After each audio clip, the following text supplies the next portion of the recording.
அகர முதல எழுத்தெல்லாம் அறிய வைத்தானையன். அகர முதல எழுத்தெல்லாம் அறிய வைத்தானையன்.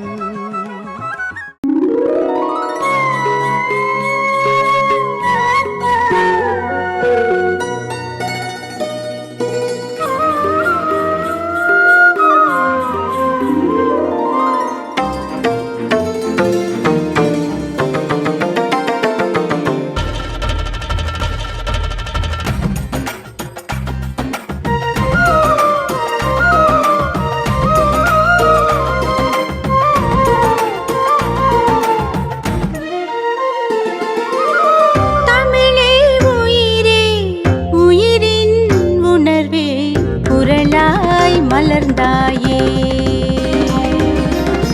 மொழியின் வழியே வாழ்வின் உயர்வே குரலாய் பகிர்ந்தாயே. அறமும் பொருளும் அமுதாய் அளித்தாய், அறமும் பொருளும் அமுதாய் அளித்தாய். ஐயன் உனைத்தானே உருகியே உணர்ந்தோமே. தமிழே உயிரே உயிரின் உணர்வே குரலாய் மலர்ந்தாயே.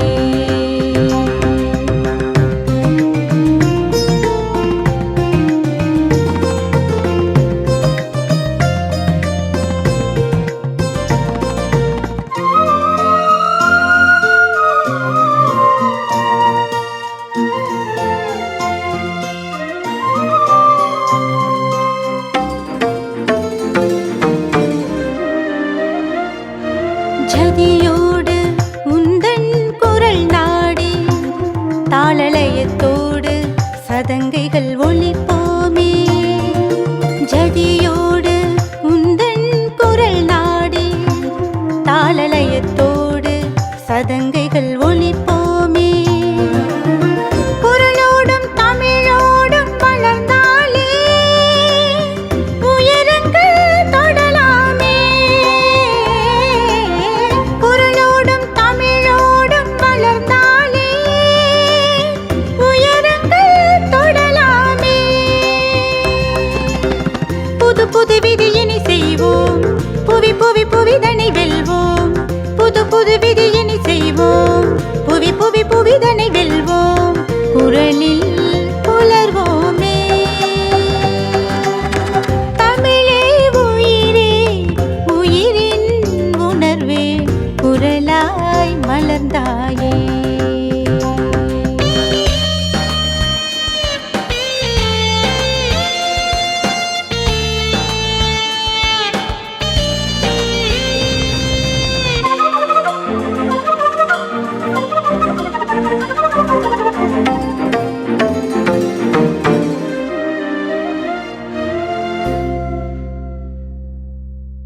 அதிகாரம் அன்புடைமை. குறள் எண் 77. என்பிலதனை வெயில் போல காயுமே அன்பிலதனை அறம்.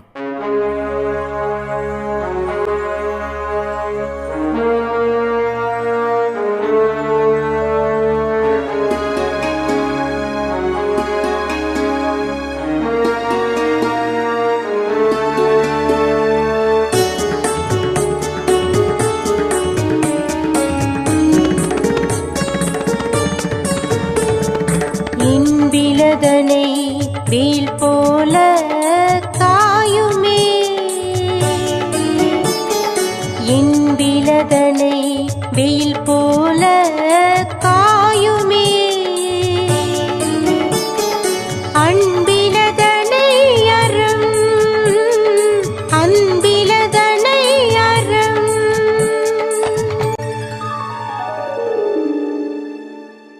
இந்த திருக்குறளிலே வள்ளுவ பெருந்தகை அன்புடைமை என்கின்ற ஓர் அதிகாரத்தின் கீழே மிக அற்புதமாக இந்த உலக மக்கள் வாழ வேண்டிய விதத்தை அன்பாக நமக்கு எடுத்துரைத்திருக்கிறார்.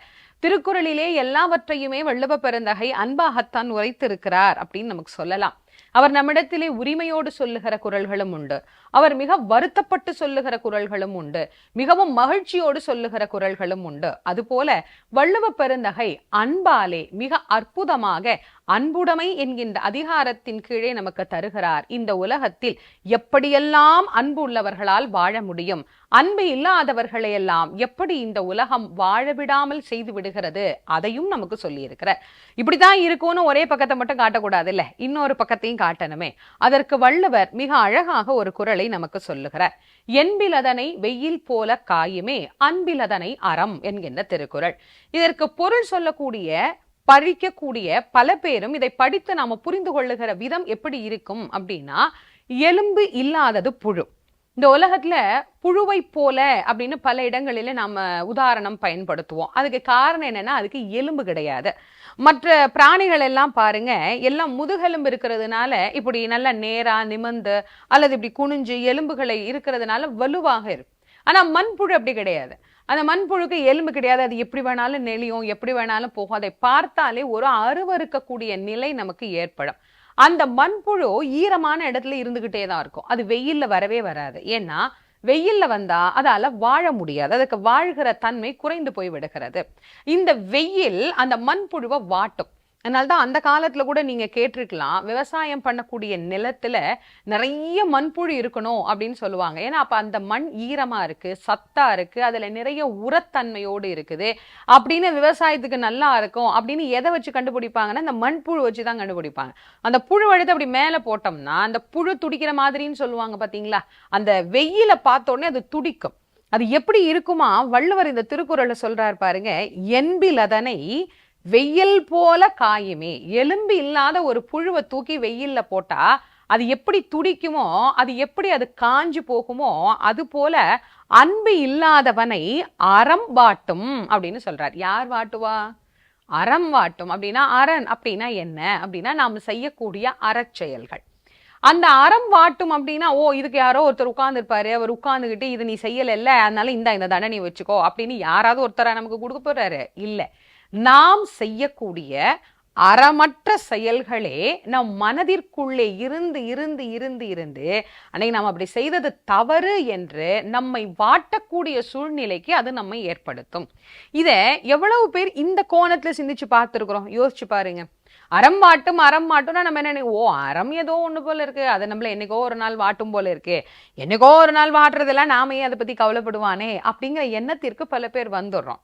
ஒரு சாதாரணமாக ஒரு மனிதர் வாழ்ந்து கொண்டிருக்கக்கூடிய காலத்துல ஏதோ ஒரு சூழ்நிலையில ஒரு தவறு செய்துட்டார்.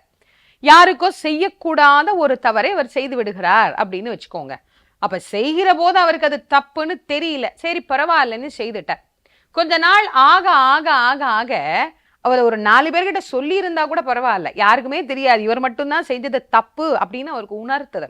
அப்ப என்ன ஆகும்? அந்த மனிதரை பார்க்கும் போதெல்லாம், அன்னைக்கு நாம இவர் அப்படி சொன்னது தப்பாச்சே, நம்ம சொன்னதுனால தானே இவர் ஆபீஸ்ல இருந்து நீக்கினாங்க, இவர் ஆபீஸ்ல இருந்து வெளில வந்ததுனால தானே இவருக்கு வேற வேலை கிடைக்கல, அதனால தானே அவர் பிள்ளைங்களை காப்பாற்ற முடியல, பொண்டாட்டியை காப்பாற்ற முடியல, அவரால் சம்பாதிக்க முடியல, இந்த அவப்பேரோட வேற எங்கேயும் வேற வேலைக்கு போக முடியல, நாம மட்டும் அன்னைக்கு அவரை பத்தி அப்படி சொல்லாம இருந்திருந்தோமே ஆனால் அவர் நன்றாக வாழ்ந்திருப்பாரே, அவரை வாழ விடாது நாம் செய்து விட்டோமே என்று எண்ணி எண்ணி எண்ணி எண்ணி அவர் செய்த தவறை அவரே உணர்ந்து அந்த அறம் அவருக்கு அது தவறு என்கின்ற எண்ணத்தை வலியுறுத்தும். இதைத்தான் வள்ளுவர் இந்த குறளில் மிக அழகாக நமக்கு குறிப்பிட்டிருக்கிறார். என்பிலதனை வெயில் போல காயுமே அன்பிலதனை அறம் என்று சொல்லி. ஆகவே அன்போடு வாழ்வோம், வாழ்வில் பிறரோடு மகிழ்வோடு இருப்போம்.